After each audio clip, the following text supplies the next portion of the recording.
C'est sous un temps un peu froid que la 54e mi-carême s'est tenue les 6 et 7 mars. La fidélité des participants et des spectateurs était au rendez-vous. Ils étaient nombreux à admirer les chars et les bandas.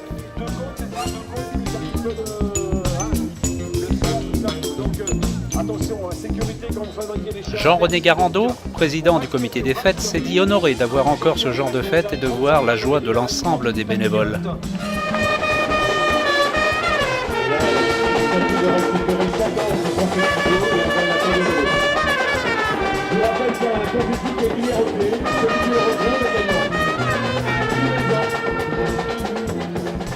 Ont été récompensés en premier prix « Il était une fois dans Coex », une réalisation de Guy Hervouet.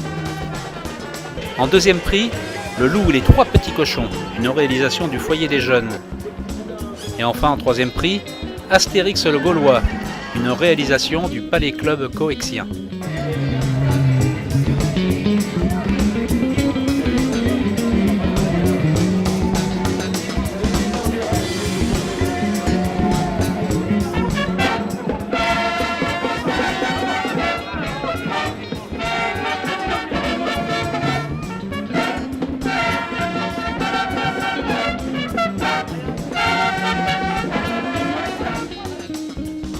Les 6 représentations théâtrales du mois de mars, présentées par la troupe adulte, ont obtenu un franc succès, avec le plein de spectateurs à chaque représentation.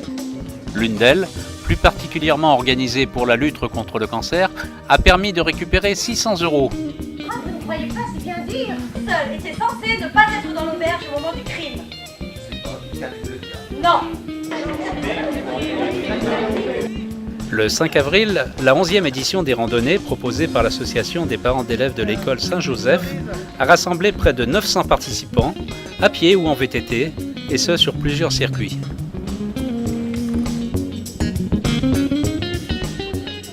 La première foire artisanale a été inaugurée par Dominique Michaud, premier adjoint, et Marie-Laurence Brément, présidente de l'association des artisans et commerçants de Coex.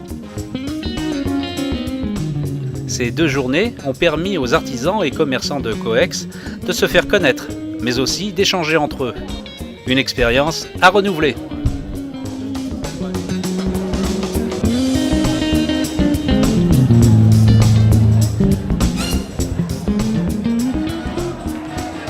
Le Coex Intershow a une nouvelle fois organisé un magnifique dîner-spectacle animé avec une revue de danseuses.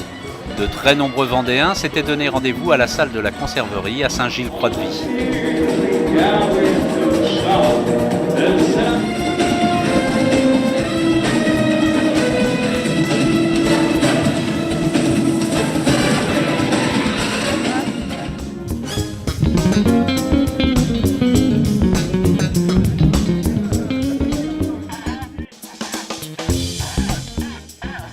La traditionnelle course de l'éponge avait réuni le 1er août plus de 128 cyclistes venus de métropole et d'outre-mer, et ce devant un public nombreux et fidèle. Félicitations au cyclosport UFOLEP de Coex.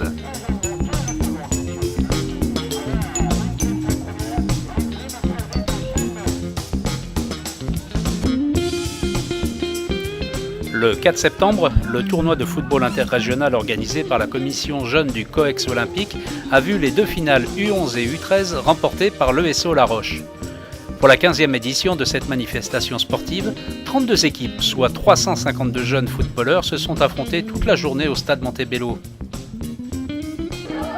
Le 13 septembre, on célébrait les 20 ans d'Andy Espoir. Une belle journée de retrouvailles, émouvante, chaleureuse et encourageante. L'occasion de remercier tous ceux qui se sont investis sans compter depuis 20 ans. La manifestation a eu lieu en présence de M. Brault, préfet, Mme Véronique Besse, vice-présidente du Conseil général, et Marietta Trichet, maire de Coex. La journée a continué avec des jeux, une soirée karaoké et des grillades. Félicitations à nos nouvelles reines de la mi-carême, élues fin octobre. Laura Branchu, reine, Stécie Delage, première dauphine, et Marine Gilles, deuxième dauphine. Une dizaine d'associations a reçu la visite des Coexiens, place Brocheteau, à l'occasion du Téléthon 2010. Les pâtisseries se sont bien vendues. Outre les sommes collectées lors de ces animations, des dons d'autres associations sont venus s'ajouter au montant amassé lors de ce samedi du Téléthon. En fait, ce sont plusieurs centaines d'euros qui ont été récoltés.